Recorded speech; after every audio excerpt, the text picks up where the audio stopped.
painful experience happened yesterday, and it was so weird. Oh, no. I was sitting there watching TV. I wasn't stretching, I wasn't yawning, wasn't doing anything, and all of a sudden, like, it felt like the back of my tongue ripped out of my throat. And immediately, my head was flooded with pressure, and my temples hurt, and the base of my head hurt, and I felt so overwhelmed that I had to lay down because I was in excruciating pain. And then under my chin hurt so bad that if I just barely touched it, it was like killing me. And I had to lay there for like 10 minutes until it stopped. And I'm like, what the heck was that? So the point being, stuff's happening. So the point being, we need to get a Patreon set up so Jessi can get health insurance and figure out why she's having an alien baby come out of her throat. I don't know what happened. It was so weird. Like, I had to lay there in agonizing pain for 10 minutes thinking, did I stretch? Did I pull something? What the heck is that? It was terrible. Like, what? I still don't know. It's confusing. No, like, and I know that every listener over, like, 35 right now is gonna, like, laugh at me. I'm gonna get a text from my mom later if she actually listens to this. But there really is something about you hit a certain age and you're just like, things happen. Oh my God. Like, what is that? Yeah, like, my neck has just hurt for 3 days. I haven't done a goddamn thing. And I'm like, is it from sleeping? Am I hurting myself by sleeping? I had leg cramps for the first time since I was 13 last night, where my legs were on fire. Maybe you're growing. Like, I hope I'm growing. I could use an inch. I'd like to reach some stuff on the top shelf. But yeah, no, it's weird shit happens, dude. It does. Yeah. I have never felt like my tongue got ripped out of my mouth by just sitting there. Like, what the heck is that? That's a weird situation. It was a terrible sensation, Rue. Like, terrible. I can't even explain how bad it was. So do we need to, like, do a hypnosis session on you and see if maybe you were probed? I don't think I was probed. I didn't lose any time. Okay, that's helpful. I was just watching TV and all of a sudden I was like, lay there in pain. Yeah, I've never had anything like that happen. I'm trying to think. Well, I hope it never does. It's scary. I get, like, do you ever turn your head weird and then, like, the back of your head gets hot and you, like, hear like I think it's like I don't even know what it is. I was laying in bed and I'm like, Alexa, what are the symptoms of a brain aneurysm? Alexa, what are the symptoms of blood clots? Oh my God. Well, and that's a very dangerous game to play with yourself. Oh, Alexa off. She was helping me again. You just did it to every one of our listeners, too. Oh, I'm so sorry. I hate when people do that on podcasts. Maybe you can edit that out. I was watching a show where someone's name was like Alexis. Yes, and that'll do it and too. She was like, I didn't quite catch that. I'm like, we're not talking to you, bitch. This is not a conversation for you. And she's like, sorry, I don't know how to do that yet. And I'm like, no, stop, just shut up.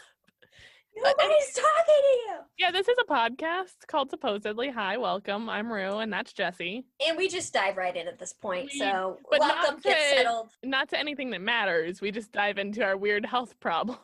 You know, COVID has made hypochondriacs out of all of us, but... To be fair, I already was one.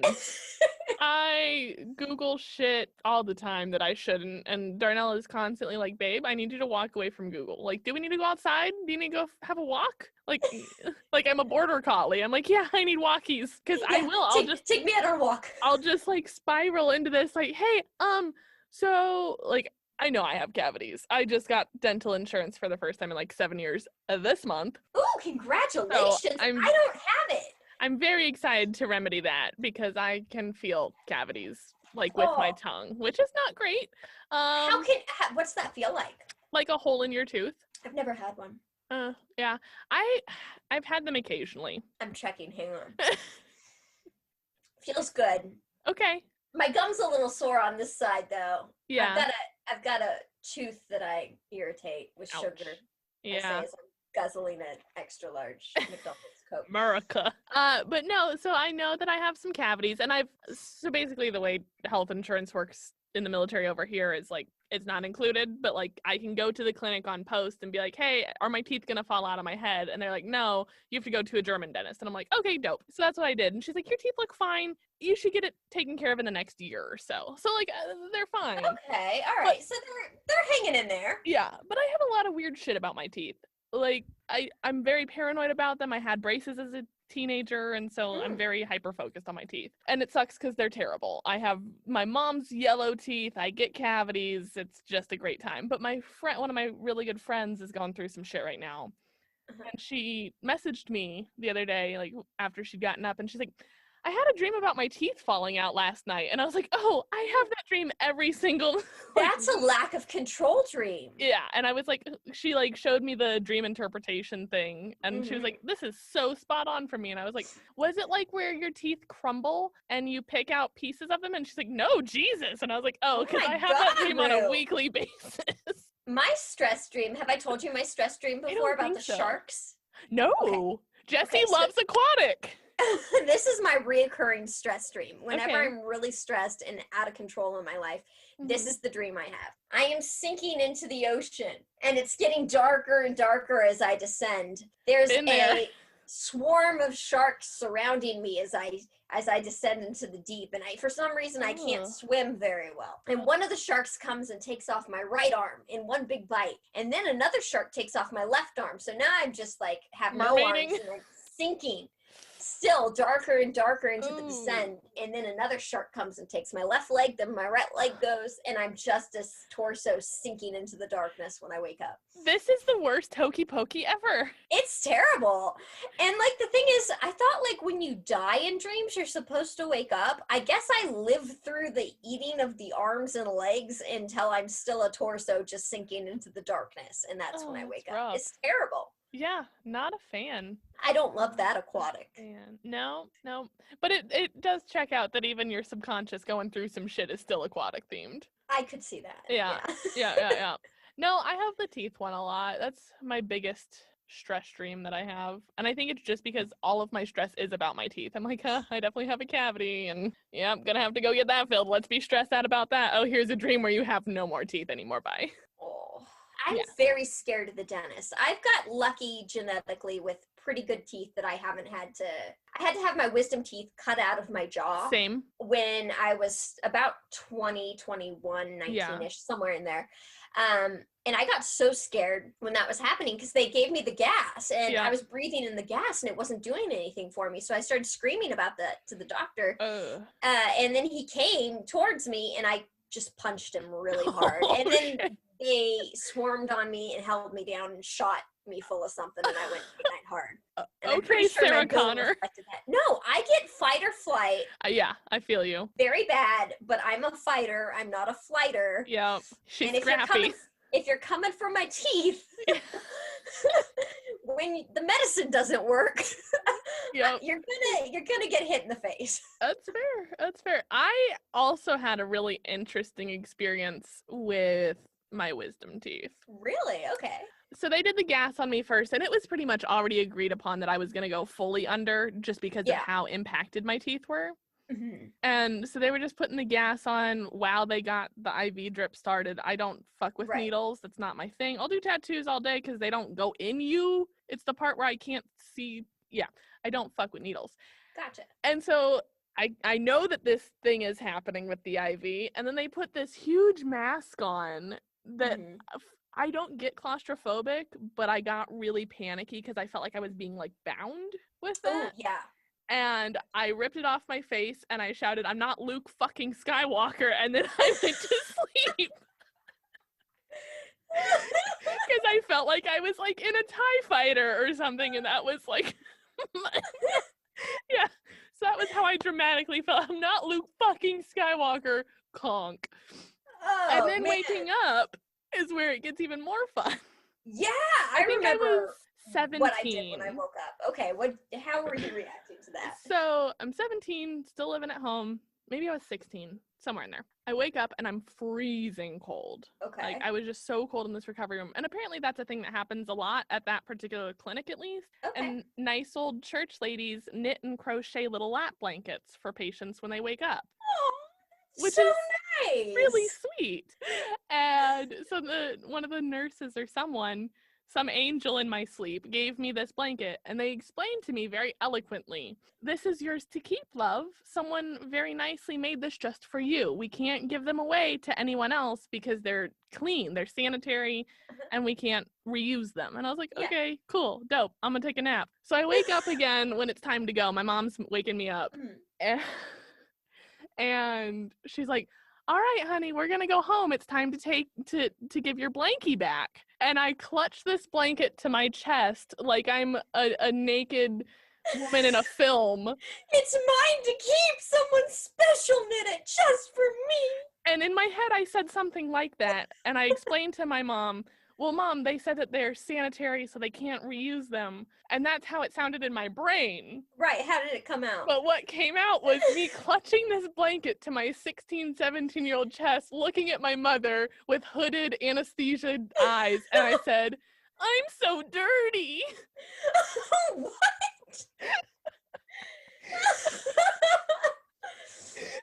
I went full Janet Weiss Rocky Horror Picture Show. How sweet it is that your mom was there and it was a caring experience. I would have been on my own since I was 17, and I had a boyfriend who took me and then picked me up and dumped me off at home.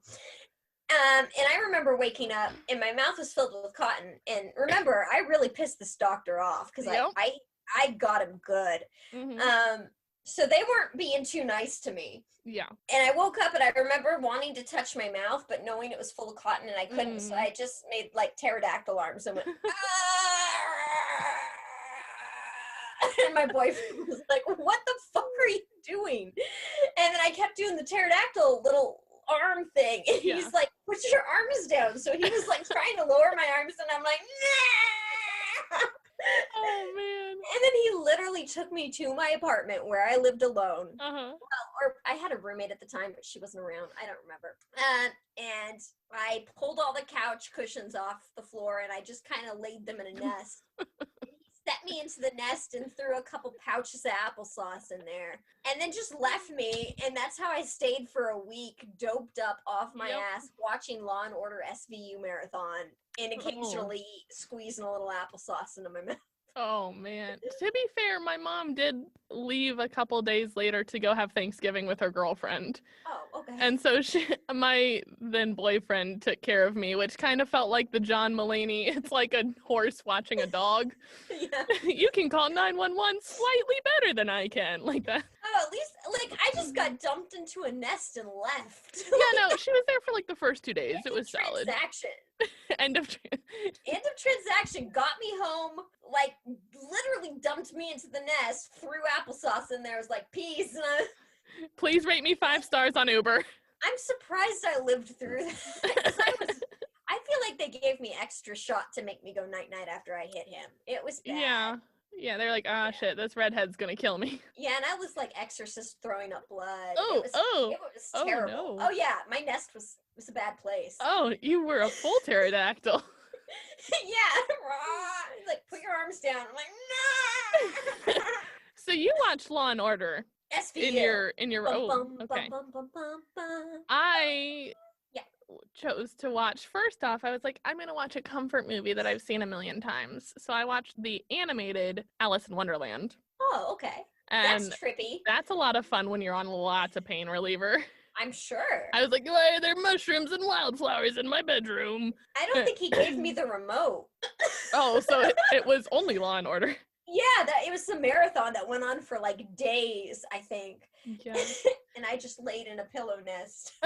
And then after that, because I slept for like 36 hours straight, I woke up in incredible pain and could not sleep. Just, I couldn't get comfortable because I'm a side sleeper or a face sleeper.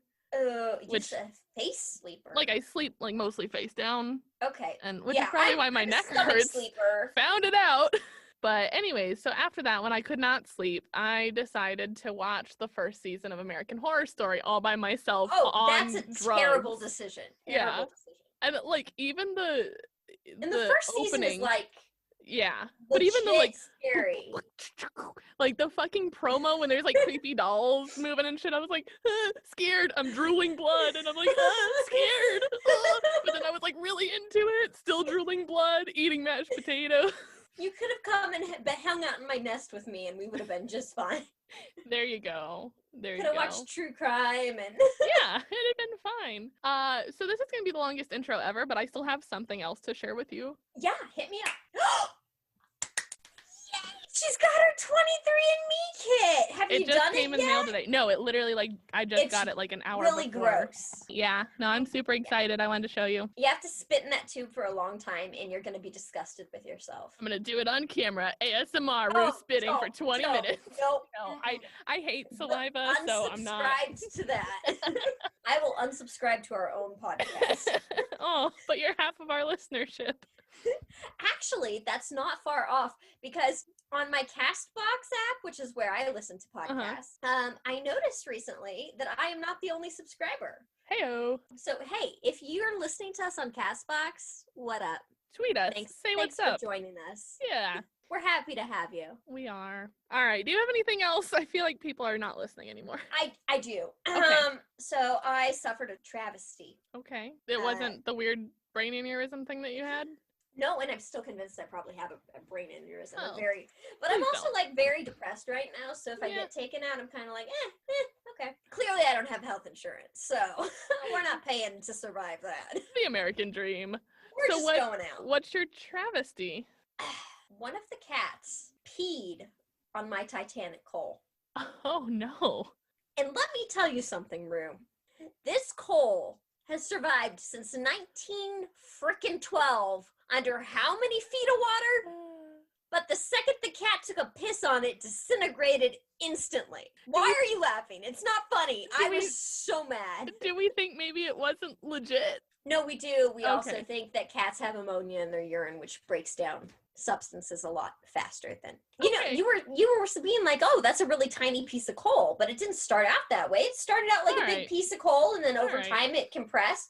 But also underwater, there's a lot of pressure, so the coal that's fair. Held in place. It isn't until they bring it up that it kind of disintegrates a bit. And then one lift of the leg of rocket over here, and bye-bye Titanic artifact. I'm sorry. That sucks. I think part of why I was laughing is because while you were telling that story, I was kind of remembering that video of raccoons washing their food before they eat and someone gives them cotton candy. So you weren't listening to me at all? But that is a great video. I really enjoyed it. They wash the cotton candy and then it's gone. That's kind of how I felt. Titanic coal. Yeah, I was listening, and that's how I felt, is that, like, you watch not your cat pee on your coal, and you're just like, where did it go? It was just here. It was just there. And then, like, I'm trying to salvage it. I go, well, maybe if I can rinse it off. It's already been in water. And it just deteriorated, and my hands are covered in cat pee, and I'm crying, and I'm like, this was from the Titanic. Oh, no. So I ordered more Titanic coal. Okay. Yeah. All right. I think you're first this week, if that's the end of your travesties. The destroying of a classic Titanic artifact at the hands of a cat's urine. The paws, really. No, it was... Well, we don't need to get to... Okay, if you want to be technical, it wasn't the paws. I mean, it wasn't the hands Okay, either. Rocket's sitting here looking at me like, tell him the whole story. Yeah, I do want to know how he got to it. Well, I have a white utility tub that I use to wash my face masks in, right? And when I live in a very small amount of space, so when that's not in use, I stick it under my bed. I have a lot of storage under my bed, like boxes, things like that. But the Titanic coal fell off my shelf and fell into that tub that was under my bed. And I was like, okay, well, I went out and bought shadow box frames to frame that and some of my other artifacts. So I said, I'll just keep it down there until I frame it, because it's a pain to move the bed and dig it out and everything. Yeah. So he probably thought, ooh, this smells like litter, and is a tub like a litter box. Yeah. Oh, that's rude. Don't let your cats pee on your Titanic coal, is all I'm saying. For the holidays, you are doing a wonderful series, right? I am. And honestly, I feel like all of this coal talk really ties in, because I feel like Rocket deserves coal for Christmas. Or maybe he just needs a round with the bitch switch. If we're going to throw back to Krampus. I was so mad at him. You should have heard. Christy was like snickering in her room, because I'm like, this survived the Titanic! The The Titanic sinking! Oh, damn. Yeah. Homeboy needs to drink some water or something. Dilute that shit a little bit. I don't know. It was Damn. bad. Anyway, so I was thinking to myself, you know what I haven't done for a while? Nifty nostalgia. Ooh. And since it's the holidays, and in fact, tonight kicks off the first night of Hanukkah for our Jewish listeners out there. Happy Hanukkah. Oh, we actually did that in tandem. It won't actually be in tandem once I edit this, but it sounds like it. Never is. No. But I thought instead of bumming everybody out this week with a murder, okay, we could talk about some of the most popular Christmas toys of all time. Love it. And then I've got a little bit of a holiday shopping guide for those of you looking for something a little creepy this year. That's right. It's another eBay deep dive. Ooh. But let's take it back. Rue, you know what I'm going to ask you to do. Oh, that one was, I'm slipping, but it's all right. All right. We're going to go back to the year 1977. What a year it was. Oh, what a year. So, for those of you who are around in the 1977s, it's... All of them? How many 77s were there, Jessi? It depends how many parallel universes there are, Rue. Or how many drugs you were doing. It was the 70s. You might remember Star Wars toys being the most popular Christmas gift or holiday gift or Hanukkah gift in the year 1977. Now, these action figures came in at about 3 inches, would you say? Okay, yeah. And they, of course, had Darth Vader, Luke, Leia, Chewie, R2-D2, C2-D2. What's the gold thing? C3PO? C3PO. Did you just do like a scat number C3? I think I had a brain fart or something. My mouth just kept going, and my brain was like... Who's that gold guy? CBD oil? Some guy in a weird helmet that looks kind of like an umbrella. What? A monk with a pointy things. Han Solo. An Ewok. Have you? And some guy in a red coat. How much Star Wars have you watched? Look, I've never seen them. Oh my god. I know. You're a disappointment. And I've been told many times. Here's the thing. I know what happens in every Star Wars movie. I could tell you. I could recount it all. I want to watch the originals, not the ones that have been painted over with crappy effects by George Lucas in later years, which for a long time those weren't available. And it wasn't until recently that some of the original cuts were released, but they're still very hard to find. So until I can see those original cuts that won the Oscar for the year, I don't want to watch it. Okay, snob. Well, the original trilogy is amazing, and you definitely have to see it. So a lot of these toys go for some great money online, especially the umbrella hat there, maybe. Can I see a picture of umbrella hat? Yes, you may. Because I don't. Asking. I'm trying to conceptualize who umbrella hat could be. Yeah. Okay. So in your Facebook, I'm sending you the link to the article I'm getting all of these from. So you can just scroll along and correct me on everything. Oh my god, Jessi, that's Yoda. No, I'm playing. I haven't even gotten it yet. That's not Yoda. There's also guy in robe with pointy stick head. He looks a little like a big toe and blobfish had a baby. All right, that's probably Jabba the Hutt. Hold on, please. That is not Jabba. I know what the fucking Jabba the Hutt is, okay? Well, your description didn't really help. Oh, okay, I see what you're talking. Okay. Who is that guy, Rue? Which one? Who is the blobfish meets a big toe with sticks for heads? Oh, that's one of the sand people. Okay, and then Mushroom Head? That's one of the Death Squad dudes. Okay, well, there you go. What about dude in red coat? Sith Lord of some sort, right? Okay, now a fun fact maybe about it's Obi-Wan. Obi-Wan. Probably. So if you haven't seen The Toys That Made Us on Netflix, I highly suggest you check it out. There's a great episode all about the Star Wars toys and the franchise in general. About 44 years ago, they were released with the original Star Wars film, and there was a huge wave of merchandising that happened. So basically, Kinnar was the one that won the rights to mass produce Star Wars action figures. But by the time Christmas came around in 1977, they didn't have the toys produced yet. So they sold vouchers to get the toys when they eventually came out in 1978. Oh, dude. There's an amazing episode of The Toys That Made Us that go into great depth on this, and it's so amazing. Check it out. I want one of those vouchers. Like the way that Christy's family has the Titanic ticket, I want a Star Wars toy voucher. Star Wars toy voucher? Dude, how unique is that? Everyone has a fucking Star Wars toy. But who has the voucher? Right. Right. Okay. And I believe they also sold the Millennium Falcon that you could buy separately with the vouchers as well. So 1978. Can we get some 1978 themed music? That was Let's Get It On. That's porn music. It's not. No, that was straight up the beginning of Let's Get It On. Okay. Well, we don't have the rights to that.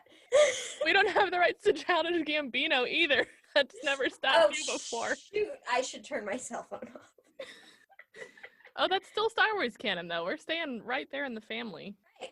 So, in 1978, the Christmas toy of the year was Simon. And the first prototype of the Simon toy was actually developed in 1967. It was for a multiplayer, multi-program video game system that was developed by Ralph Baer and his colleagues at Sanders Associates, Inc.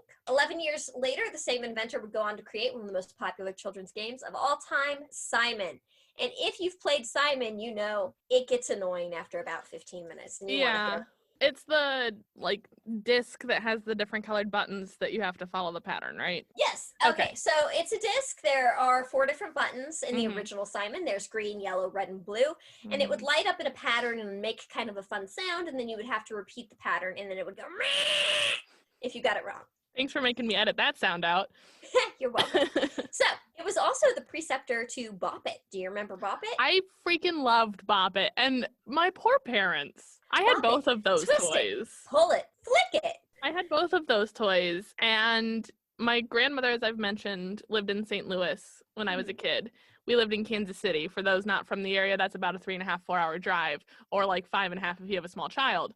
And they would always be like, what toys do you want to bring? And there was a while where I had both of those and was obsessed with them. Oh, And did you make them suffer through the drive with that? Oh, I sure did. Pull it, twist it, bop it. And then, like, they'd be in the trunk after a while. Like, we'd get back from Burger King for dinner. Your parents or the toys? The toys. My parents if they left snapped me. And they were hiding in the trunk, I get that too. My parents left me at a Burger King in Columbia, Missouri. No. Yeah, I'd be like, Mom, where's Bop It? And she'd be like, I don't know, honey. And then we'd like hit a bump too hard, bop it. And I'd be like, Mom, it's in the trunk. How'd it get there? She's like, shut up, I don't know. Twist it. Anyway, okay. All right. Isn't this more fun than the murdering of a small child this week? Let's talk about toys for small children, not murders for small children. Yay. Okay, the year is 1979. In the very first video game system, Atari is taking the nation by storm. The crowd screaming. Yes. So, although it was released in 1977, it wasn't until about 2 years later that Atari Video Game Computer Systems, later known as Atari 2600, really grew in popularity. So Christmas 1979 saw the console selling like hotcakes thanks to its exclusive content, and that year it sold over 1 million units. Wow. And for those of you who remember Atari or have just witnessed Atari through, Pong and stuff, can you name any other Atari game that isn't Pong, Rue? No. Yeah, me neither. And there's pictures here, and I still can't tell you. It's the Pong machine.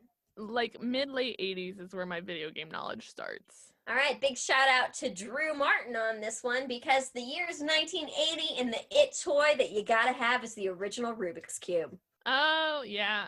Our buddy Drew, who was a guest star on Pirate Party to talk about Jessi's someday betrothed, be-stung Matt Damon. Yeah. He can solve a Rubik's Cube with, like, freaky efficiency. It really upsets me. It upsets everyone. He's also very good at math, and I think that's why. And as someone who I completely, like, would burn someone at the stake for being too good at math. Like, I understand how the witchcraft trials happen. And they're like, wow, you're really good at math. That's witchcraft. But it's fine. Can you solve a Rubik's Cube? I've tried many times. The thing is... Just say no. Just say no. You don't have to make excuses. Really frustrated with them. We know. And never want to look at them again. Like, I try really hard, and I'm a very type A. Like, I love puzzles. Rubik's Cubes are just fucking stupid because they're math. And I just, nah. What if I tell you there's a certain way to solve the Rubik's Cube? Yeah. Surefire every time. The trick supposedly is to work from the corners inward. I've heard that, means, and that's not real. I Okay. don't know what that means. So in 1974, a Hungarian sculptor and architecture professor by the name of Erno Rubik, because it's his cube. Oh, Duh. okay. He invented the 3D puzzle that eventually became known as the Rubik's Cube. It's insanely popular in the 80s, and even till this day, it's been remade multiple times in multiple styles. And by 1983, it's estimated that 200 million Rubik's Cubes were sold worldwide. 200 million. 199 million plus of them probably have ended up at Goodwill from frustrated people you. Oh, yeah. Interestingly, the Rubik's Cube had 11 edges that could be flipped independently, which resulted in 43 quintillion possible combinations. Ow. Yeah, that sucks. In 2007, university researchers found a way to solve the puzzle in just 26 moves. An impressive feat, isn't it, though? Jeez, okay. What about 1981? Smurfs! Very nice. You Smurf and bet it is, because the Smurfs were smart little blue creatures who lived in wild mushrooms in the forest. They originated in 1958 and appeared in comic books, but later made their way onto TV and in video games, Dolls and More. It was the television show that really kicked off that merchandising, and Smurf toys were high on Christmas lists across the world in 1981. Who do you think the most popular Smurf is? Papa Smurf? I would guess so too. I'm not going to look that up, but okay. Yeah, that'd be my guess. Can you name another Smurf that isn't Smurfette? Dopey, Sleepy, no. Those are dwarfs, Those are dwarfs. And also signs of withdrawal from cocaine. I know Gargamel's the bad boy. Yes. And the cat, do you remember the cat's name? Smurf? Sure. Let's go with Smurf. No, it's like Smurf, but it meows in the middle. Smurf. Yeah, like that. Exactly. I thought the cat's name was like Greg or something. Hang on, I'm gonna look this up. It was Jose. Jose the kitty. I made that French. It was Spanish. Yep. I wasn't gonna go there, but you did that. Smurf cat name. Asriel. Oh, okay. That's not George or Jose. Or Greg. Or Greg, whatever you said, yeah. Okay, so I was also Googling Smurf cat name. I got as far as Smurf space, and the second populated result is Smurf Daddy. You mean Papa Smurf? No, it says Smurf Daddy on my Google right now, and I feel like that's a weird back page of an adult entertainment site. You probably shouldn't follow that link. Is it all blue? Probably. And white. Do they get blue balls? Oh, right. Okay. Anyways, what was 1982? 1982! As the economy surged, so did the popularity of this toy. Can you guess what it is? No. You write it. Papa Smurf. Oh, God. You're done. It's BMX bikes. Moving on. Oh, right on. So BMX was a fad that started in the early 70s when children began racing their bikes in a style kind of inspired by motocross. And the phenomenon of BMX racing was born, and the bike grew in popularity and was the must-have toy in that year. Remember, it's the 80s, the internet's not around, people aren't playing a lot of games inside, You're outside playing with your friends. You're gonna need a cool mode of transportation. Getting kidnapped. Yep, a lot of that in the 80s. Yep. Let's go to 1983. It's a very popular 80s toy. When you just think of 80s toys in general, this will immediately pop into your head, even if you're not quite from that era. What do you think it is? I feel very put on the spot, and I can't think of a single toy I've ever known. It's the Cabbage Patch doll. Oh, okay. I was like, jelly shoes. You're struggling today. I'm having a hard time. You have to remember, it's almost 9:00 p.m. here. Are you My day stuck is on over. the Papa Smurf thing? A little bit. Okay. Yeah. So Cabbage Patch Kids were, of course, the it toy of 1993, and perhaps the first toy on this list to result in several fights breaking out in stores across the United States. That's right. People would punch, kick, bite, and more to get their hands on a Cabbage Patch Kid. The Cabbage Patch Kids had very humble beginnings at the hands of Xavier Roberts, who was a 21-year-old art student who started hand-stitching these dolls in 1978. Huh. I bet he didn't have a ton of friends. So, hey, Xavier, you want to get some drinks after class? Sorry, Nope, man, I have to go make my dolls. Gotta stitch some yarn on this doll's head. So the dolls were not sold. Fun fact, they were adopted with their own names and birth certificates to boot. In fact, Friends pays homage to the Cabbage Patch doll when Joey adopts one. Very nice. Also, fun fact, there's a place you can go in Georgia, which is like a Cabbage Patch doll museum. Mm-hmm. And it gets real weird. I have negative 1,000 doubts that it gets real weird. No, let me tell you how weird it gets. So this lady comes out in this vintage like nurse costume, and there's a field of cabbages, because the Cabbage Patch Kids story is that there's a field of cabbages and like the babies come out of the cabbages. Christians are really hard pressed to teach anything but sex education, aren't they? Mom, where do babies come from? Well, kid, you were a cabbage once. I don't know. Let's go talk to Xavier once he gets done with my yarn basket. All right, so they're cabbage babies. Yeah. So this lady dressed in a vintage nurse's uniform comes out to this weird room that's covered in glass and like has cabbages in the ground, and then she births a Cabbage Patch baby. No. Yeah, this is a real thing. Oh, I haven't God. been, but I have read lots of reviews.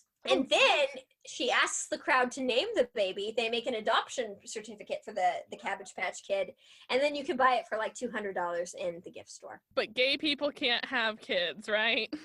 We can do Well- this bastardry of human science technology. It's a weird one. It's a weird one. So for those of you who want to experience something very weird, Cabbage Patch Museum, just Google it. It's in Georgia. Check that out. It's probably not following COVID restrictions, but you still should. Okay, 1984. This is a Japanese toy that really lit a fire under kids' greedy fingers. Can you guess what it is? No. I'm really Okay. struggling tonight. Let me give you some clues. So, Hasbro actually started a venture with Takara Toys of Japan to create a merchandise for this series. These toys transform from robots into vehicles. Oh, Transformers. Transformers! Okay. Shia LaBeouf hung out with Bumblebee. Yep. Megan Fox got exposed to the criticism for her weird thumbs. But all before that, Takara and Hasbro got together to create Transformers for the Transformers animated series. This mission created a line of toys for robots in disguise, and then essentially resulted in the longest running and most popular franchise of all time, at least for these two companies. So sales provided a massive success, and the Transformer toys were highly sought after Christmas time.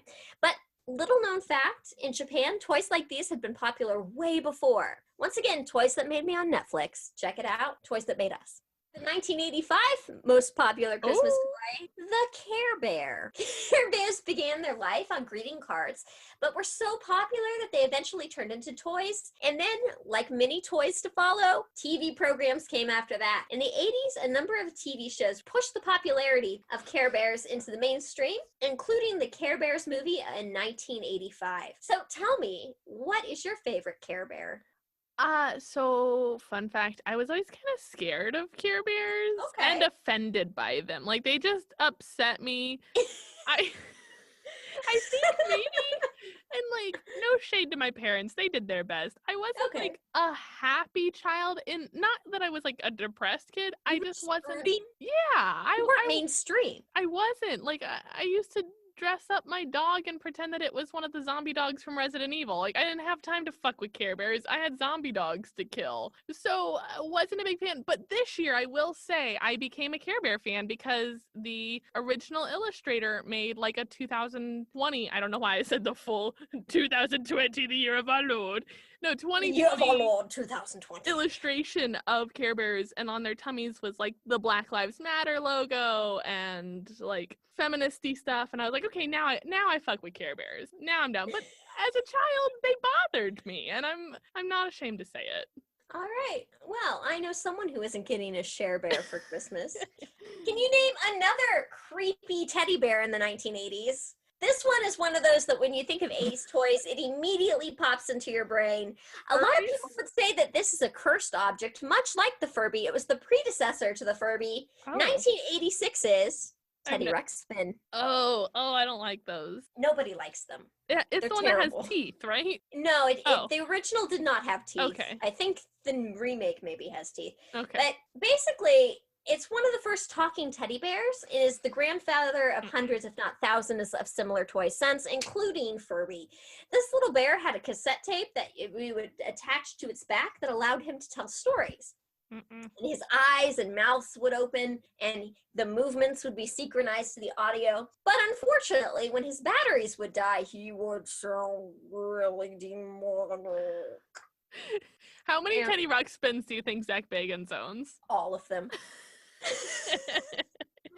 I know a lot of people were putting like AC/DC cassette tapes in them, and the bears would sing and all that. Brilliant. And a fun fact, they did relaunch Teddy Ruxpin last year. This is one of my popular toys of all time. And what year are we now? Let's see if I'm even alive yet. We're in 87, and I'm not alive yet. Okay. One more year. But I still have a bunch of these because they're awesome. They are stringy rubberized balls. Name that toy, Rue. Oh, what were they really called? Koosh balls. Okay.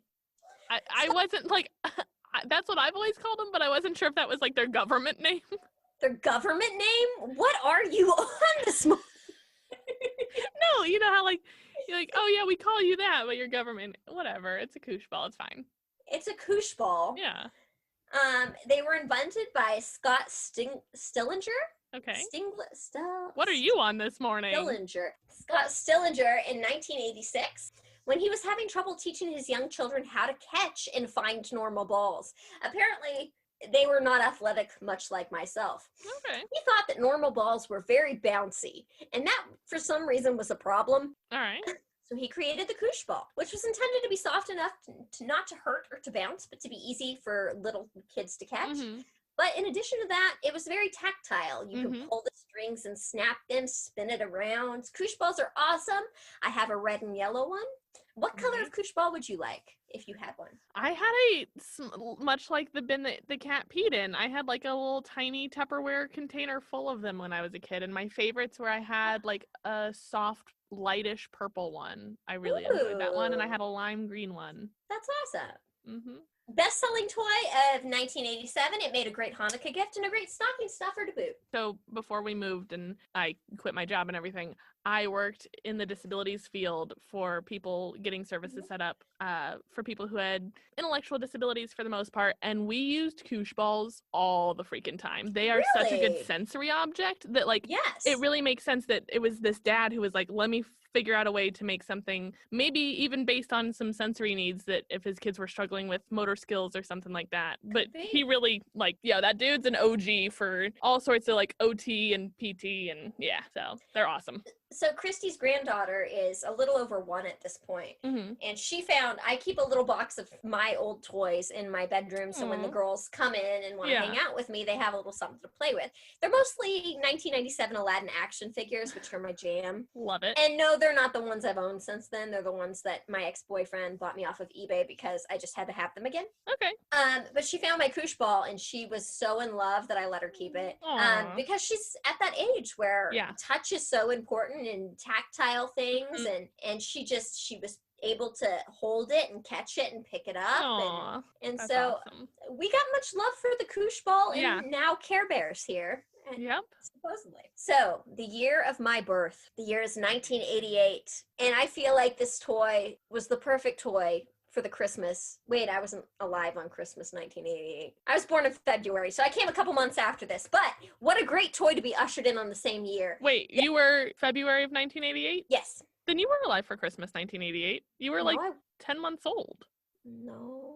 if you were born in Wait. February of 1988 and Oh, then yeah. Christmas happened in December of 1988, you were like 10 months Okay. old, bro. Look, math is hard. Life is tough. That's why we think math is witchcraft. The hit toy of 1988 was the NES console. Oh, okay, fabulous. Right? Oh, talk about a gaming console that has stood the test of time. Nearly a decade after the Atari 2600 made its way into people's homes, Nintendo released the first of its successful gaming consoles to the world market. With the likes of Duck Hunt, Super Mario Brothers, and more being first released on the system, NES shot Nintendo to the forefront of the gaming industry just like that and turned it into a household name. So this was the it game of 1988, and if you have not played Super Mario Brothers on one of those, man, you are missing out. Yep, I always loved, because we had one, I always loved, like, when the cartridges would start to go bad and you'd play that shit like a harmonica. You'd be like, yeah, you blow it. Yep, try it again. So as I've mentioned earlier, I wasn't a happy child. I was a demon child. Okay. You were the Teddy Ruxpin of children? I was the Furby of children. No, so the Duck Hunt gun, my parents didn't let us have toy guns in the house because we were very liberal hippies and they were lesbians and stuff. Okay. But my one of my moms was a huge video game person, so we had Duck Hunt, and that was the only toy gun or real gun or any type of anything gun in our house. And I would frequently go into our entertainment system, steal the NES gun, and use that to be my Claire Redfield zombie From hunting Resident tool of Evil? choice. You were a weird kid, Rue. I'm a weird adult. Like, this isn't a surprise. That's not wrong. So the year is 1989, and much like 1988, the hit toy was a video game system by Nintendo. Can you guess what it is? Was that the first Game Boy? It was the Okay. first Game Boy. So it was one of the first 8-bit handheld consoles to exist, and it was released to market by Nintendo. It was a great little slab that was cartridge-based, and it allowed kids across the world to take their games with them wherever they went. Yep. It was very hard to see. I didn't have an original. I had a color. Yeah. But my sister had a Game Boy, and man, it was hard to see. So it definitely flew off the shelves in 1989. And the Game Boy was the most popular toy around. And a gaming classic that's created nostalgia for years to come. Speaking of 80s toys, we're done with those. Yeah. Through the 80s, let's take it back to the 90s. Ah, good days. So 1990, this That's the toy year would I have... was born. Aw. Is he home right now? Yeah.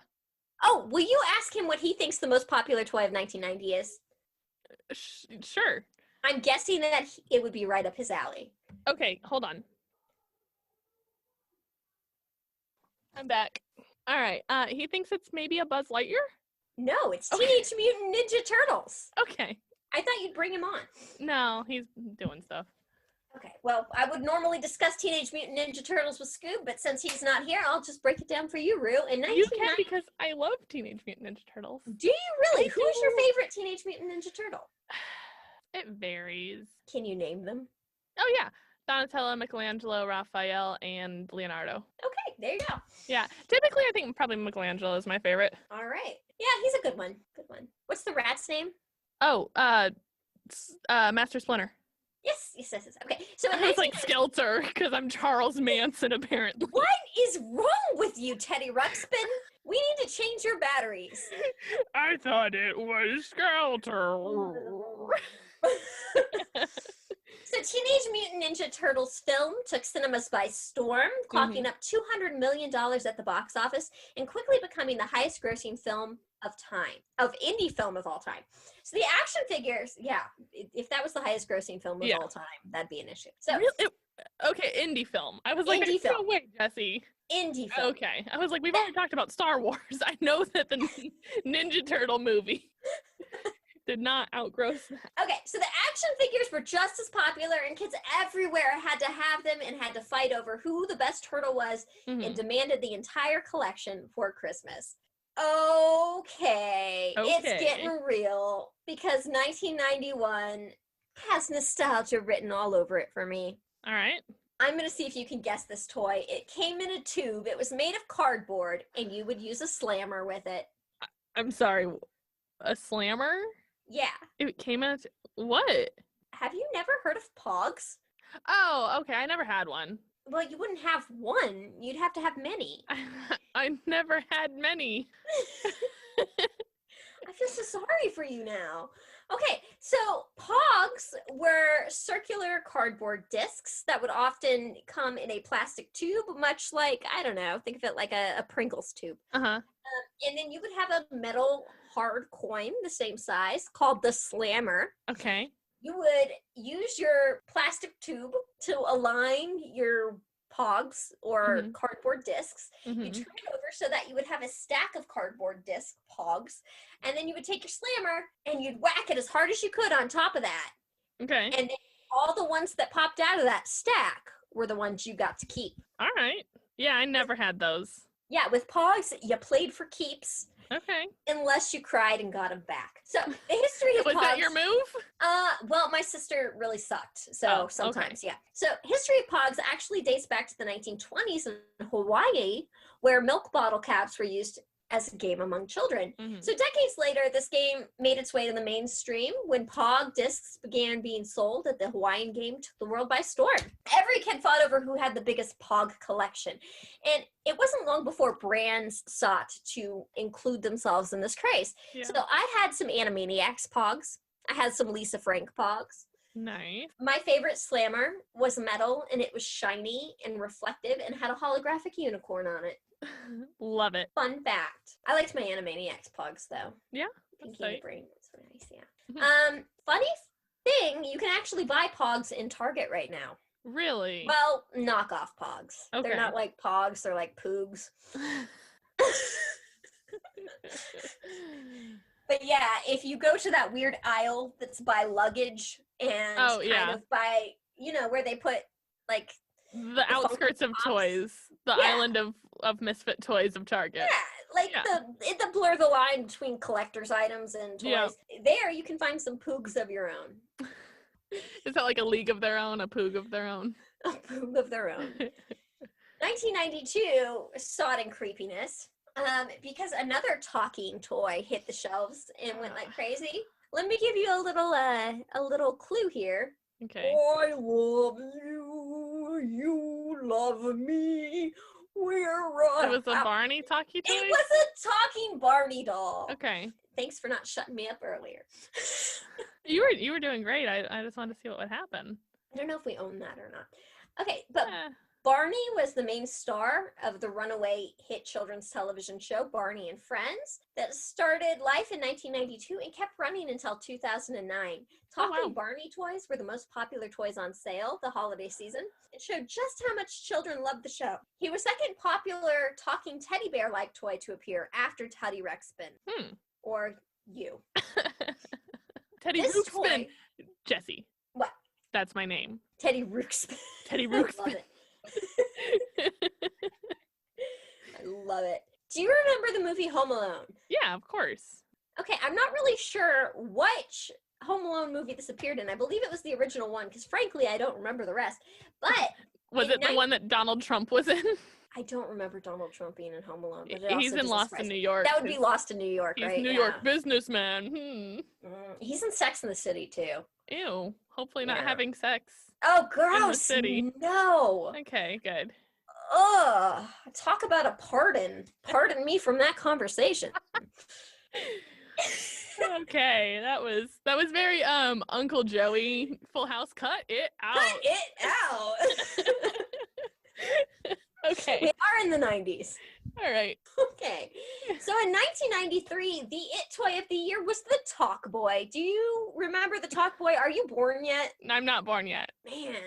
Yeah, there are many toys that I'm really span showing between my you age and here. I. Yep. So the Talk Boy, you might remember as the gray recording device that looked like a camcorder used in Home Alone. Basically, It was a cassette player and recorder that basically started life as a prop for the Home Alone films, fun fact, but proved so popular that a working model was made and ran up to Black Friday that year. By December 25th, everyone wanted one and they were selling like hotcakes, which this article keeps saying hotcakes, and like, are hotcakes really that popular? I would tear up a hotcake right now. What is a hotcake? Is that like a pancake? Yeah. Right? I think it's a geographical difference between I'm not sure. There may be an actual The difference. I think pancakes just sell like crazy? Is that what we're learning from this article? I mean, have you ever heard that Chris Cakes guy that like is like a food truck for pancakes and he makes like 1,000 pancakes in 20 minutes or something? I think it's just, yeah. People really like pancakes. Wait.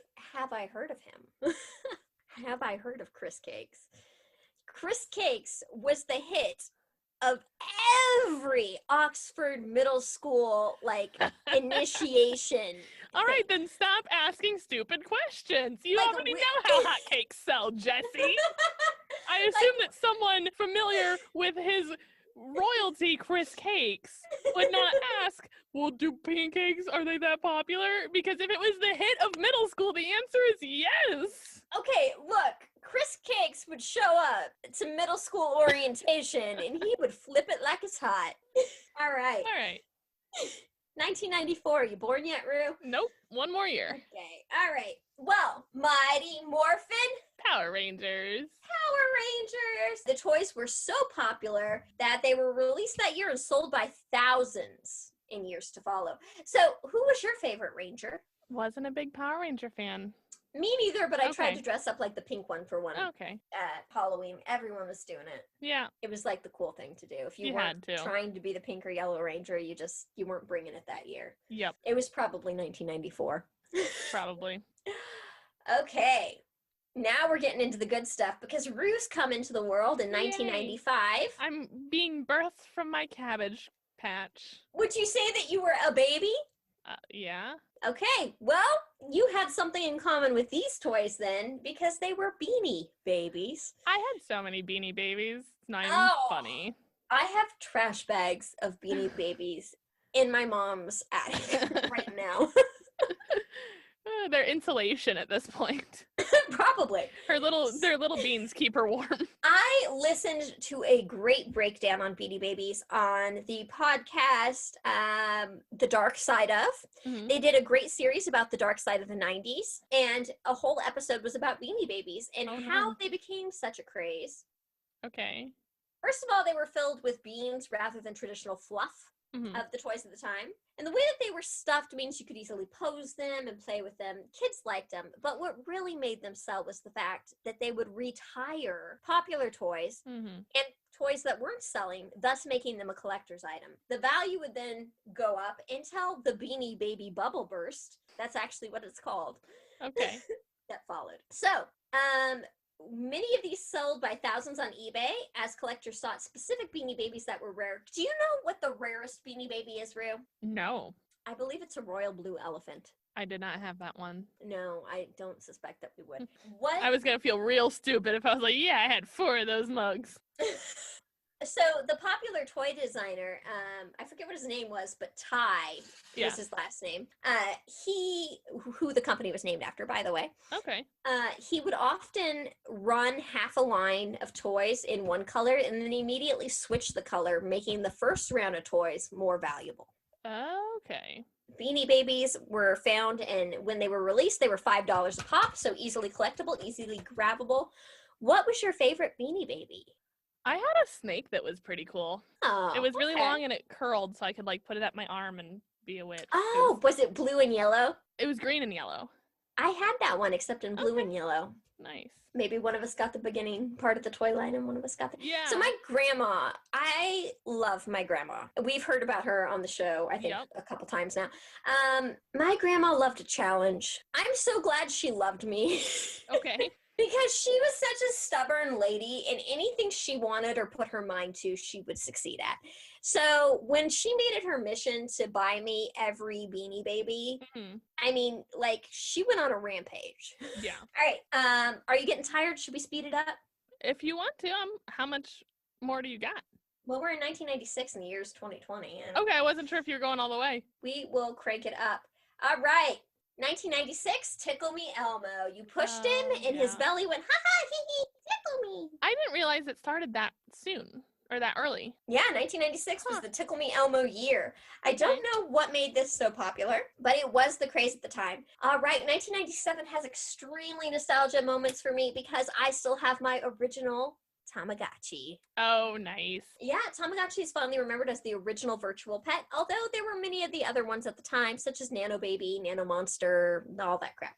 But Tamagotchi actually has re-hit the shelves in 2020 and is one of the most popular toys this year as well. Mm-hmm. The original relaunched. It's not That's just crazy. like I wonder a if remake. they're just hitting that nostalgia market, because I feel like Probably. there's not a market for it in the there's Tamagotchi apps, I'm sure. Oh, right.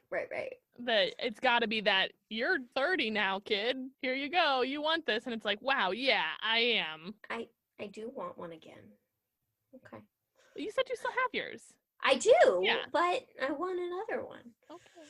I remember, okay, this is my Tamagotchi and Furby. I get to tell stories, and the rest I don't really give a crap about. Okay, so Tamagotchi. I remember when I was young, my mom had to work this. We talked about how she often hosted events for the conglomerate she worked for that was a medical conglomerate. Mm-hmm. Well, one of the events she had every year was called the Jingle Bell Jam, and it was a father-daughter dance. Okay. We've also talked about how I didn't know my father. I had to work them every fucking year round. This is the time I was like 6. I worked the father-daughter dance, and I watched all the girls dance with their daddies, and it broke my heart every freaking year. And my job was usually like, escort the guy in the Elmo suit around, help with the raffle tickets. Yeah. Boring crap like that. Well, flash forward to the year that the Tamagotchi was big, and there was a little store down the street called Collector's Cachet. Or Cash. I don't know. But they had 2 Tamagotchis, and oh my God, my eyes lit up. I had to have one. But my stepfather, this is before he was my stepfather, decided that he wanted to get on my mom's good side, so he bought both of them to donate as raffle items for the Jingle Bell Jam. Uh-huh. So that year, not only did I have to work my tiny child ass off at the Jingle Bell Jam, I didn't get danced with by my future stepfather, and I had to watch the toy of my dreams be auctioned off. This is as sad as the Christmas shoes song that we talked about last episode. 1997 was a hard year for me. I remember I was escorting Barbie around, and I was like trying not to cry. And like they're raffling the Tamagotchi. Oh no! Of course, I got one later, but but that was a horrible night that scarred you forever, and that's why you need therapy. Fuck the Jingle Bell Jam. I hated that thing. All right. So in 1998, this is Furby, the year of Furby. Much like Teddy Ruxpin's Electronic Friend, released in 1988. And I actually do a great Furby impersonation.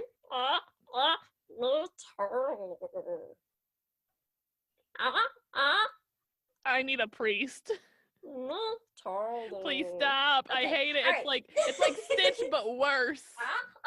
No. That's like when you turned it upside down. It go, okay. I will hang up on you. Unsubscribe. Jessi, soup hand. No! Okay, all right. I'm done with the Furby voice. Last story in 1990. Did you have a Furby? No, God, fuck those things. They are Satan. I think I got one in a McDonald's toy once, and I was like, Mom, I need this to not live with me. I'm scared of it. My grandma got banned from 2 toy stores the year that Furby came out. I don't know what she did. I can only assume. But I had 3 Furbies under the tree that year. Like I said, I think it was really just like a flex on her part to be able to obtain stuff. That's the start of a cult, Jessi. I put, like, it was 1 Furby and 2 Furby babies, and I'd put them in a triangle, and they'd all go, and I'd talk to each other. Okay, sort of. So you realize that I said, that's a cult, Jessi, and then you said, I would put them in a triangle, and they would talk to each other. Like, you just proved my point. That is a Furby cult. Pyramid of Power, part 2. This is like part 6, honestly. Furby edition. 2005, Xbox makes an appearance. 2006, we're keeping an old school gaming console with the Sony PlayStation 3. Guess what happened in 2007? What? It was a square. It made music. You could touch it. It was the iPod Touch. Very nice. All right. And, oh my God. Okay. That's creepy looking. Jessi researched so hard, she surprised herself.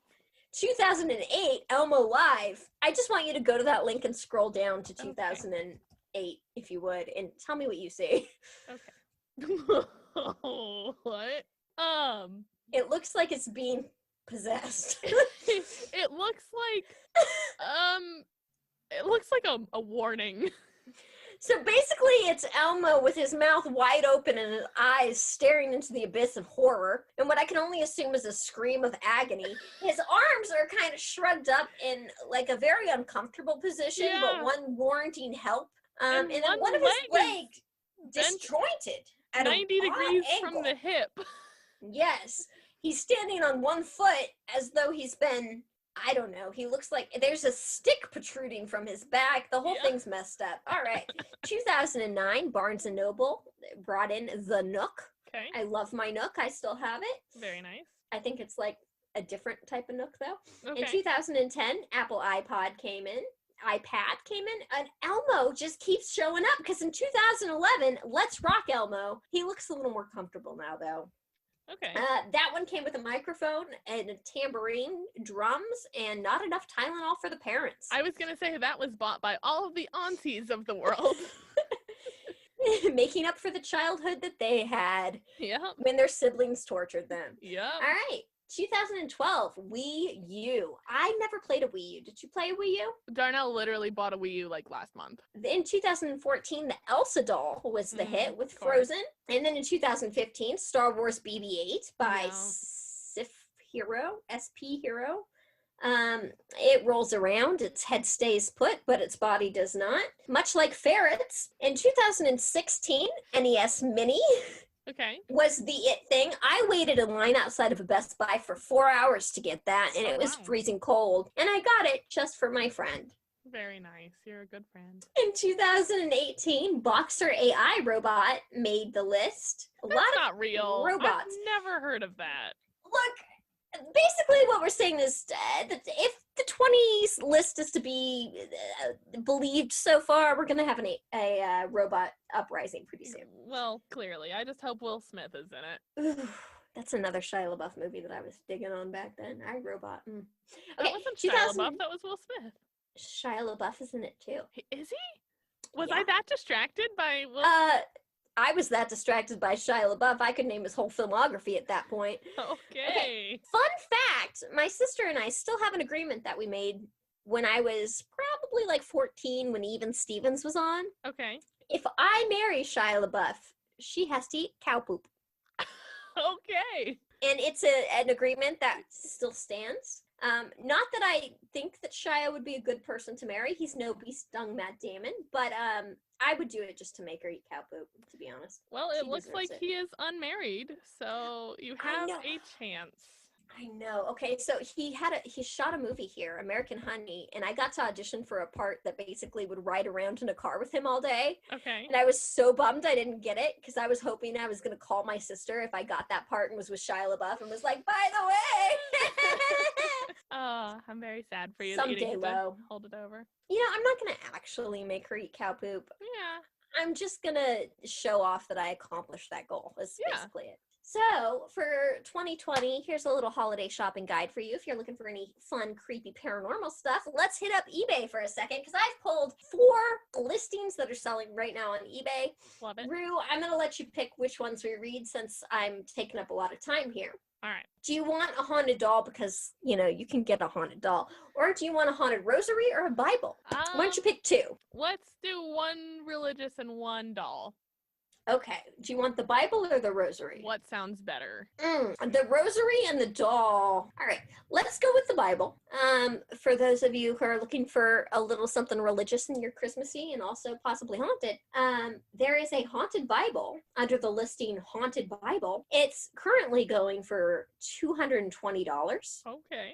If you want to buy it now. Here's the story of the Haunted Bible. This very old and worn Bible has a mysterious history. It was originally found by a man who bought a storage locker. He found this Bible inside of a box along with a set of rosary beads. No, we do not have the rosary beads. From what we've been told, he packed it away in a truck and everything else in the unit and went home. When he got home, he was sorting through his newly purchased treasures and got to the Bible. Due to the condition, torn pages and cover, he threw it, yes, literally, into a trash pile. Later on that evening, there was a knock on the door. He got up to answer it, opened the door, and you guessed it, the Bible was laying on the front doorstep. Needless to say, this scared the crap out of him, and he wanted it gone. He then gave it to a friend of his that knew someone who was a paranormal investigator. Luckily, we know this particular investigator, and they have now agreed to let us sell it here on Haunted Crap. Everyone say thank you, Oscar. LOL, I told you I would give you a shout out. Thank During you, Oscar's Oscar. Thank you, Oscar. During Oscar's investigations, he had been able to get many spikes on an EMF detector, but did not claim to, and then it just stopped right there. Okay. Oh, no, here we go. Oh. Able to get many spikes in it, but has not claimed to have any movement. He told us that he has been able to record cold spots in conjunction with the EMF spikes, especially when he opens the Bible, places the EMF detector on the book, and reads random passages. So if you want a Bible study ghost, That is the reason for the season. and you have, if you want a Holy Ghost, if you would, and you have $220 lying around, perhaps check this out on eBay. Get it for your really pious, racist uncle. Be like, I got you a Bible. It's also a demon, but here you go. Enjoy Hey, this. it doesn't say it's a demon. It's a ghost that just likes to hang around and hear you read some Bible passages. All right, I suppose that's fair. I'm All not right. used to benign haunted eBay objects. I'm gonna go with the doll next, and it's got chains all over it, so Great. must be legit. Haunted active doll's paranormal spirit of Dorothy, powerful empath. And this is viewed 3 times per hour, fun Oh, fact. man. For the low cost of $99, you can pick up Dorothy and her chain ensemble. Let's read a little bit about her. Okay. So Dorothy grew up and she was always sad. She didn't get enough attention from her parents and she longed for attention so bad. She was ignored and always trying to prove herself to them. So she strived to be the best. Because of the lack of attention, Dorothy grew up thinking she had to chase, and then they put a purple heart, ... The people in her life couldn't see her worth, and she thought she had to prove herself to them. She always thought she had to change to be better. When I was given her, she didn't know what to do or how to act, so she ran away confused. She saw herself through the eyes of people who made her feel worthless. Is this someone's like sad diary entry and not This really mentioning sounds like- eBay listing? This sounds like a bad 2006 like chain email. I have no arms. I'm very sad. If you don't send this to 11 people, I'll stab you with my no arms. What? Don't you remember those horrible chain letters? They're like, I'm Sally. I have no eyes. Send this to No. 10 people or I'll kill your mom. What the fuck was wrong with your childhood, Rue? So finally, Dorothy looked at herself, and she was 28 when she realized she was a beautiful, good person, smart, kind, deserving, and happiness, Okay. like everyone else. She'd been so hard on herself for so long and stopped. Dorothy realized that not everyone would see her worth, and that was okay. How did they figure this out? She didn't They had need a to long talk with Dorothy. anything or anyone. Is this her therapist for the haunted doll? She accepted herself, and that's all that mattered. You don't have to prove anything to anyone, she says. Is this an American Girl doll? Like, what? I want to know why she's chained.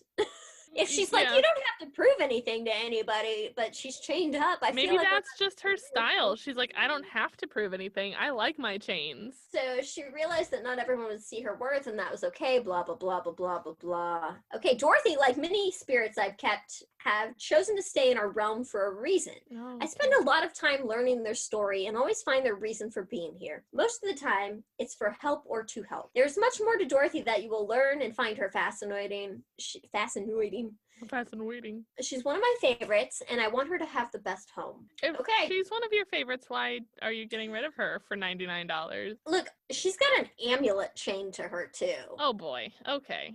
Tell me if you think her life story seems a little...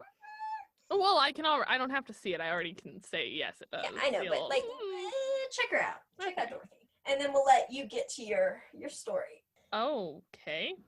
Uh-huh, yeah. Her That's right. eyes are not my favorite thing I've ever seen. Why does she have Bette Midler's hair from Hocus Pocus? She does. She's rocking a Sanderson sister dude. She there. has falsies for days, by the way. Oh man, falsies.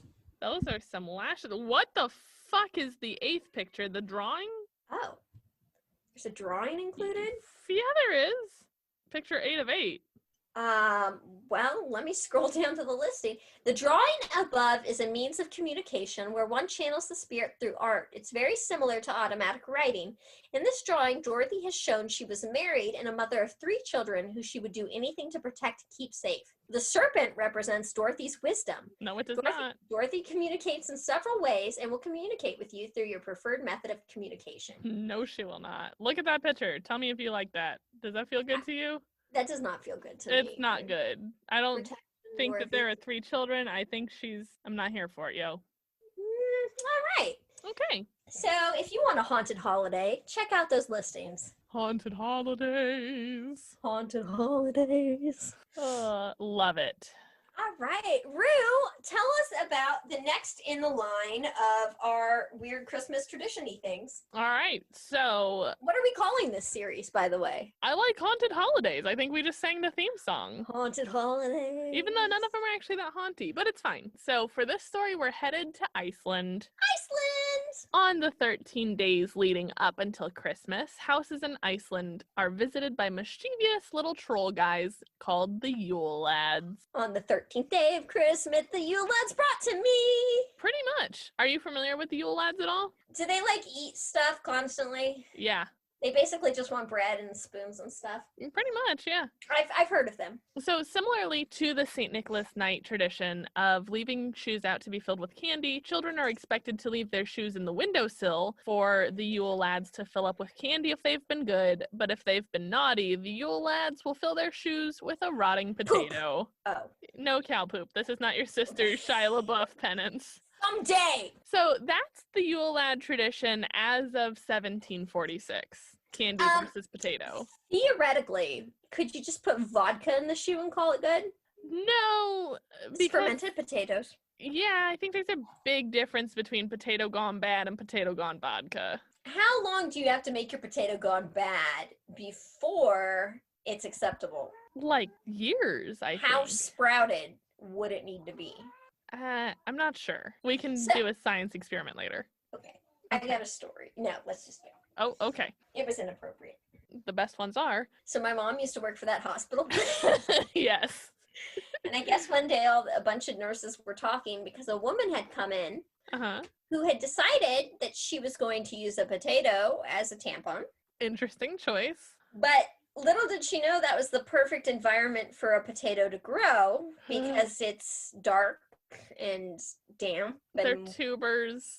Oh no. And so it sprouted into her vaginal wall and she had to have it surgically removed. Don't put a potato up your hoo-ha. How long was this potato? I don't know. She got embarrassed and wouldn't go see anybody about it. And I feel like at some point, like, you don't just, okay, I'm sorry. If I have a tampon I couldn't get out for like a day, I'd be in somewhere to see somebody, you know? Because, I mean, like, I feel like... That had to be a long time. It's not like did she just put it up there and forget it? That's kind of where I'm at, because, like, we were all warned within an inch of our lives, toxic shock syndrome will kill you. If your tampon's been in for 4 hours and 1 minute, you'll die. That, like, death! How do you let potato happen for a long time? Long time to sprout? Yeah. I have potatoes on the counter that have been there for a month that haven't sprouted. Yeah. I'm just saying.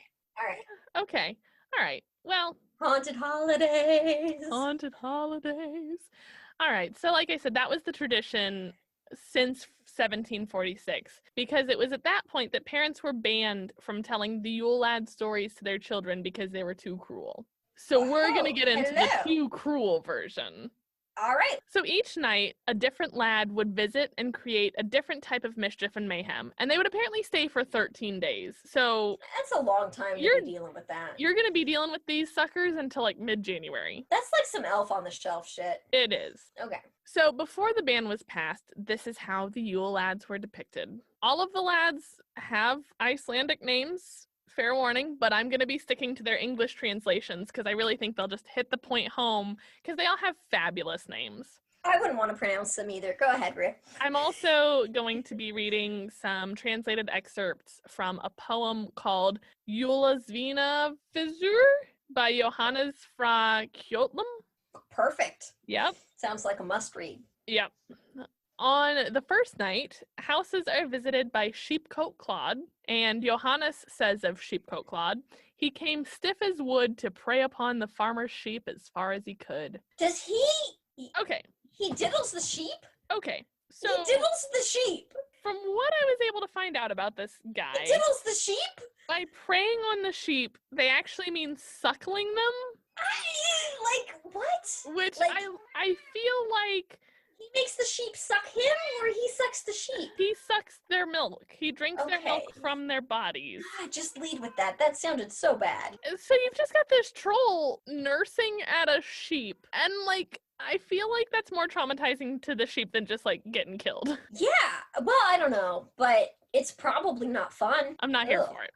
Okay. So the second night belongs to Gully Gawk, who would lie in wait in ravines or gullies until Okay. everyone in the village was asleep, and then he would sneak into the cowshed and steal milk. Another milk thief. You'll find that these guys are not lactose intolerant. All right, they like their dairy. They do. So next up is Stubby, who is shorter than the rest of the lads. Poor Stubby. And is known for stealing pans to eat the leftovers from them. Okay. I mean, Yeah. I do that. Do you give the pans back at least? Yeah. Yeah, see, that's nice. I don't think Stubby returns them. I think that's a one-way transaction. He takes the pan? He takes the pan. That seems very inefficient. I don't like it, yeah. On the fourth night, you get a visit from Spoon Licker. Let me guess. Does he lick your spoons? He licks any food left on spoons. He's said to be super thin and malnourished, probably because he only eats a spoonful of food each sitting. Look, I feel like a lot of these problems could be solved with some good fencing, some Tupperware, and doing your dishes. Yeah, I agree. A dishwasher in ancient Iceland would probably solve most of the Yule Lad Or problem. just, like, do your dishes beforehand. The fifth night is pot scraper or pot licker, depending on your Like, he licks translation. the pots? Do you still have a pot to be licked? Well, you don't have pans, now you have pots. Okay. Yeah, you're down. You're down. And he steals the unwashed pots and licks them clean. You have to get new cookware every freaking year? This is some bullshit. I Look, think I it might bought be. some cookware this year and it was expensive, all right? I think it might be a gimmick to keep the cookware industry alive. Yeah. All Big right. Cookware invented this. And Big cookware, take them down. The Oh, wait, Netflix wait, wait. documentary's coming. wait, in My Dad Wrote a Porno, didn't Yeah. she work for a pots and pans Yes! company? Oh my God, yes! And her tits hung like pomegranates. Maybe what's her name? What's her name? Belinda, she Yeah. blinks. Belinda blinked, and Belinda blinked. I think Belinda is the marketing manager that created that concept in ancient Iceland. Is one of the sequels Belinda going on a trip to Iceland, and it's just like a 13-part gangbang of trolls? It takes place in a maze. We're writing she this for you, stands- Rocky Flintstone. We're writing this shit for you. Check out My Dad Wrote a Porno. It So is good. a fantastic Yeah. Podcast. Hilarious. Really is. All right. All right, so on the sixth night of Belinda's excursions with the Yule Lads, she encounters Bowl Licker. He licks the bowls. Now He you're out licks bowls The too. bowls. And Yeah. so this one actually does kind of fit in with the My Dad Wrote a Porno narrative that we're going into, because Bowl Licker is said to wait underneath people's beds Ew. for them to put food down there.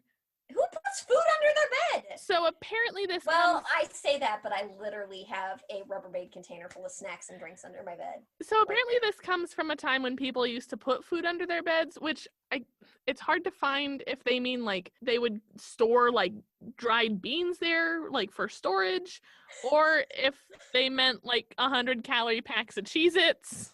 Like, they sat there and were eating cereal in bed because they ate Yeah. a couple gummies and got a little high, and then they just, Oh, left okay. it under the bed. I don't know. Yeah, I mean, like, I I'm know judging. for a fact right now Darnell has a pack of like Haribo gummy bears in his bedside table, so I can't judge. Okay. So next Also, comes those are, like, the worst gummies. You need to get him on some of the ambrosia gummies. Gummy first bears. off, I live in Germany, so Haribo is all there is, and they're actually damn good, so don't hate. They're so hard, though. Not here. Okay. They're apparently mean. German's got good Harborough. They do. I'm gonna send you some of the bears I'm talking about, and you just compare. Are you talking about Albanese? Yeah. Yeah, I've been to their factory. They're dope. Okay. Yeah. They're Yeah. dope. Yeah. Okay. All right, so the next Yule Lad is Door Slammer. Slam some doors. I'm not a fan of this Sounds guy. like some roommates I've had in the past. Yeah, all he does is just slam all the doors and make a bunch of noise so that no one can get any sleep. Johannes says of him, a sorry vulgar chap, when people in the twilight would take a little nap. And all I can think of is that vine of that woman slamming pots and pans together going, I ain't gonna get no sleep because of y'all, y'all ain't gonna get no sleep because of me. I feel like that's big Yule Lad energy. I can feel that, yeah. The eighth lad is Skier Gobbler. What is that? So skyr is Iceland's equivalent of yogurt, basically. Okay, I'm And guessing so- they're a big yogurt Yeah. country. And so skyr gobbler just comes and eats all your yogurt. Okay. In my house, he'd be like Chobani gobbler. Gogurt too. Gogurt gobbler. Gogurt gobbler. He sucked all my Gogurt tubes dry. Oh, Jessi. Belated No. Links is writing itself at this point. It feels very on brand for that type of literature that Yeah, we for get sure. from. Yeah.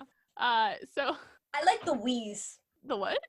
Wee, O-U-I. Oh, yes. I love Yes, those. And the those are good. jars make excellent paintbrush pots. Candle holders. Oh, yeah. That too. Yeah. Okay. Okay. I'm glad we're both recycle, reduce, and reusing. Yes. That Christy fourth and I grade have a big pile of those that we want to make candles out of. So. Yeah. That fourth grade education, man. Some things never leave you. Yep. All That right. and Johnny Appleseed. So getting even more into my dad wrote a pornos territory, Yes. Okay. the ninth night, you get a visit from Sausage Swiper. God, the jokes write themselves there. They really do. And he would go up into the rafters of the house where people hung meat while it cured and swipe their You would hang sausages. sausage from your rafters? Mhm. God, it'd be hard to have a cat around the house. What a They'd get time to be that. alive. Yeah. So number 10 is my personal least favorite. Okay. Is it Furby? Noisemaker? Basically, Okay. basically, still on brand for my dad wrote a porno, is Window Peeper, Oh, yeah, it's a peeping Tom. who legit just looks through windows, which I'm not sure why, if he's like casing houses or he's just looking to see what's He's a up. pervert. He's a pervert. We Yeah. know what's up. We know what's Johannes up. says a weird little twit who stepped up to the window and stole a peek through it. Okay, so I'm not even going to get into the logistics of kids thinking that there's a peeper outside their window. That goes along Yeah. the lines of he sees you when you're sleeping. He knows when you're awake. Which was I like, always felt super creepy. weird, like taking Right. baths as a kid. I was like, like, Santa, why are you watching no. me, Santa? Yeah. Right. I was like, Yeah. I'm busy, Santa. But no, so I would like to take it a step further than Johannes did and say that I don't think being a peeping Tom makes you a, quote, weird little twit. I think it makes you a full-blown pervert. Like, that's not twit behavior. Twit is like your little brother who farts on you. Like, this is a full-blown It's a perv. pervert. Yeah. Okay. Fair. All right. Fair. So number 11 is Door Sniffer.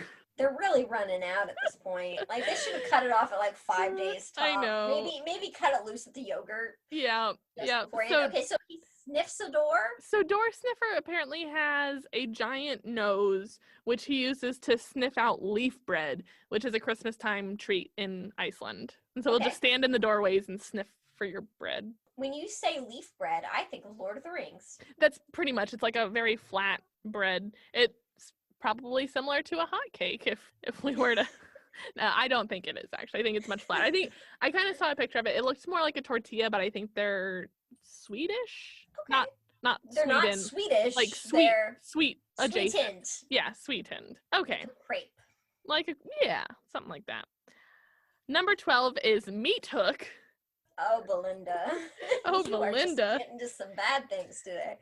So Meat Hook uses a hook to grab at meat in the house, but he's not Sausage Swiper. There are two meat. Okay, so no sausage, ravaging. or does he still swing for sausage? Does is he the swing sausage- both ways?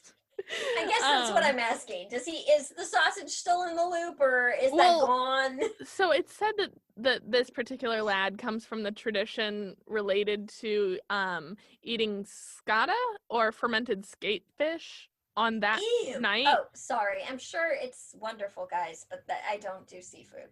You don't at all. I've watched you try and eat seafood, and it's horrifying.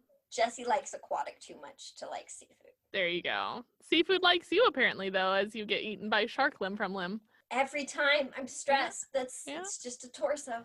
Okay, but so apparently on that, I think it's the 23rd of December is St. Thorluk Day, which is the patron saint of Iceland. And so Okay. apparently it's traditional or customary to celebrate by eating this fermented skatefish, which means that fermenting fish is vulnerable to Meat Hook. But some would say that fish isn't a meat. Some people say that. Well, this is translated Like, from Icelandic, so maybe it doesn't translate well. Pescatarians, Yeah, that's true. right?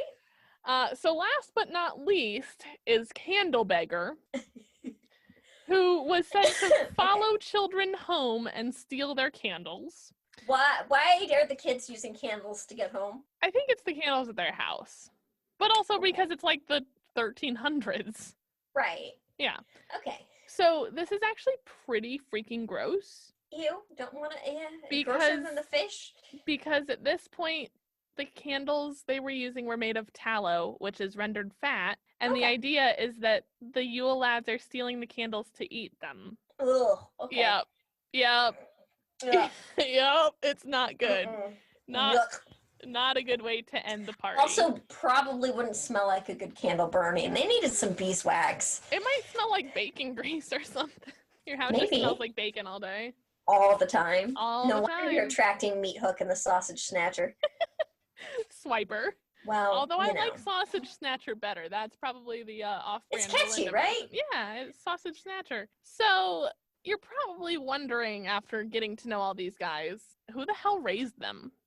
Wasn't on my list, but yeah, sure, let's go for it. Who raised the Yule Lads? So their parents are none other than Christmas Karen?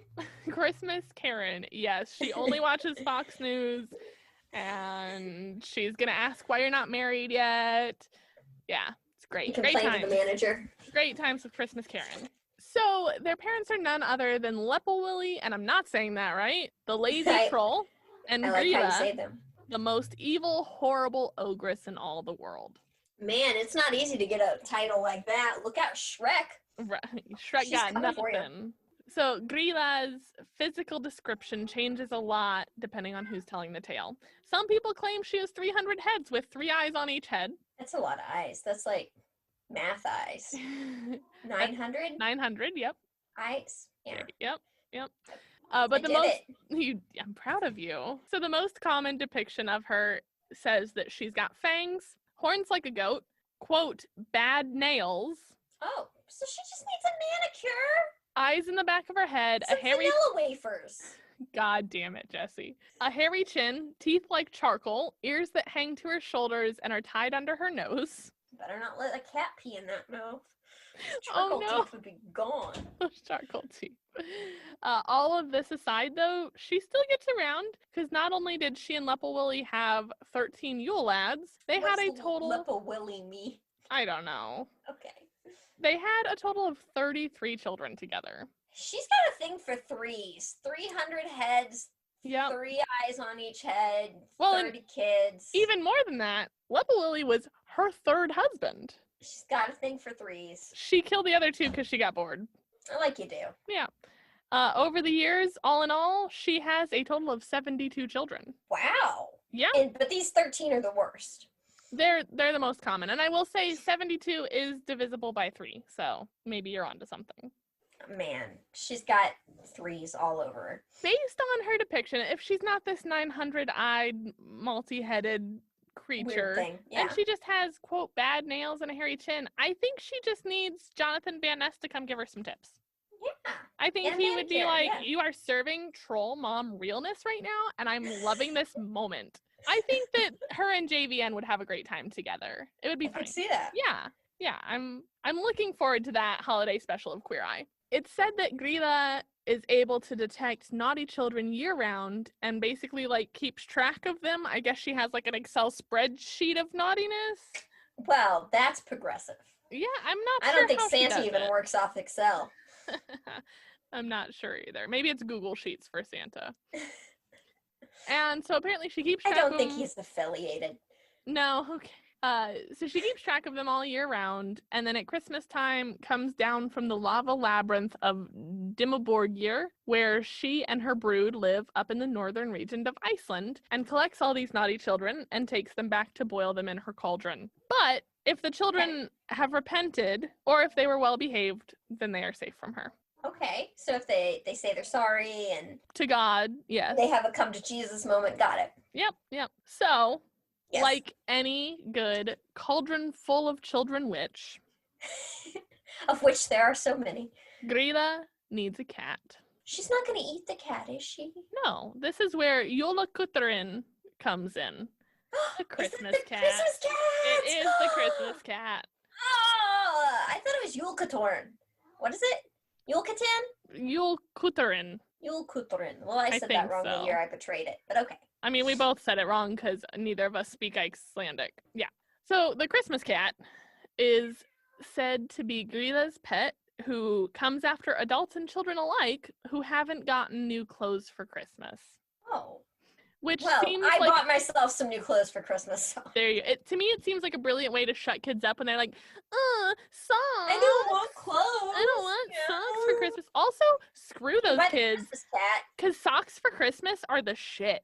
When you get older, you Yes. want socks for Christmas. The Yes. fluffier, the bigger, Yo. the around the house are, the better. These are my favorite freaking socks. They're Oh, like man. hiking socks. They're men's like hiking boot socks, and I Yeah? live in them. Oh, those are some good They're socks. so You're not big getting and by the Christmas comfy. cat. I'm not. Kohl's They're like 10 years has old. a sale right now on knee-high comfy cozy socks, and I'm Mm. gonna hit it so hard today because Yeah. I got some Kohl's cash burning a hole in my clutch purse. There you go. So it was also apparently a way to encourage people to finish processing the autumn harvest for weaving. Oh, okay. So the garments would be done in time so that you don't get eaten by the Christmas cat. Nothing Right. like a deadline, I guess. That's And I think it was also something of like doing your work makes you good in God's favor kind of thing. And they're like, Right. if you don't Be get all your work diligent. done, then the cat will Don't be eat you. lazy. Yeah. Cat will eat you. I'm gonna see if we can get some cat meows in here at some point. There you go. When the Christmas cat finds its prey, it's said that it swells up to a gigantic size and tears you apart and eats you up, much like your shark dream. Yeah, much like my shark dream. Yep. Oh, was that the Christmas cat? I think that was Christy playing with one of her grandchildren. Oh, But Artie okay. is very interested, so you probably hear a cat making noises, jumping on stuff in Okay. the background. So in 2010, the volcano near where Grilla and her children are said to live erupted, and the Onion blamed it on her. Which I thought was just a little fun fact to end on. That is fun. I love it. Yep.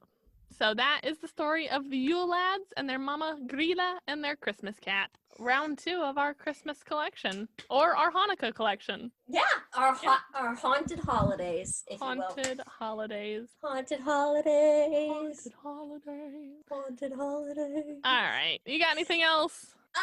Yeah, please rate us. Yes, please. It'll help people find us. Yep. If we don't get found soon, we just need to get found. We'll cry. It's fine. We'll cry more than we already do as trash monsters. But yeah, no, If if you're you feeling in the holiday spirit and want to pass along a little love, please rate us. a review comment. is amazing. Yeah. You can find us at supposedlypod@gmail.com. We'd love to hear any stories you might have or any topics you might want us to cover. Yeah. Or you can Rude. follow us on Facebook, Instagram, or Twitter at supposedlypod. And we will see you next week for this haunted holidays. Haunted holidays. Happy Hanukkah, guys. Yeah. And thanks for joining us on supposedly. Supposedly. Yeah.